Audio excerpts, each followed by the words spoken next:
আমার প্রাণের চলচ্চিত্রের প্রিয় কিছু মুখ, আমার সাংবাদিক ভাই বোনেরা এবং আমার মিডিয়া ব্যক্তিত্ব, প্রত্যেকের পদচারণায় আজকের এই মহরত অনুষ্ঠান আলোকিত হয়েছে।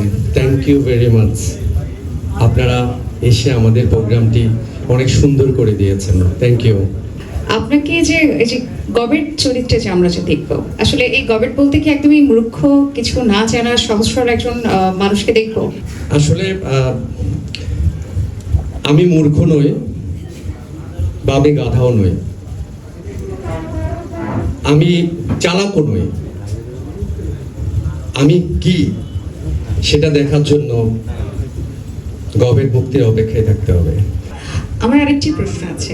ধরুন আপনার এই সিনেমাটি রিলিজ হওয়ার পরে সকলে যদি আপনাকে এই যে কায়েস আরজু নামে না ডেকে যদি গবেট নামে ডাকে, তখন কি হবে? আমি তো খুবই ভাগ্যবান মনে করবো। আমার মনে হয় যে গবেট, আজ থেকে আমি গবেট হতে চাই, কায়েস আরজু বাদ।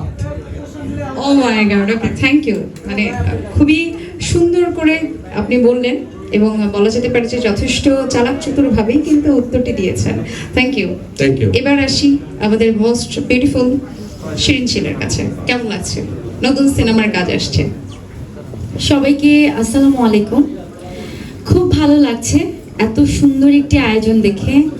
আরো বেশি ভালো লাগছে আমার সামনে সম্মানিত আমার পছন্দের পরিচালকরা বসে আছেন, তাদের সামনে দাঁড়িয়ে আজকে আমার নতুন ছবির মহরত হচ্ছে।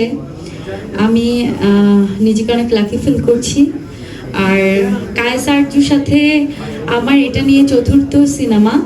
আমরা একটা খুব ভালো যুগে কাজ করছি। আর দাদার সাথে এই ফার্স্ট সিনেমা আমার।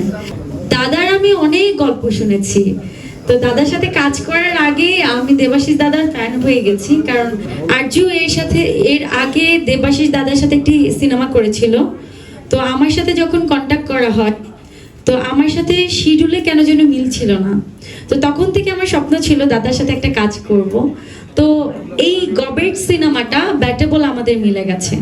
So I am so lucky যে আমি দাদার সাথে ফার্স্ট একটি ছবি করছি। আর সেখানে আমার বন্ধু কায়েস আরজু আছে।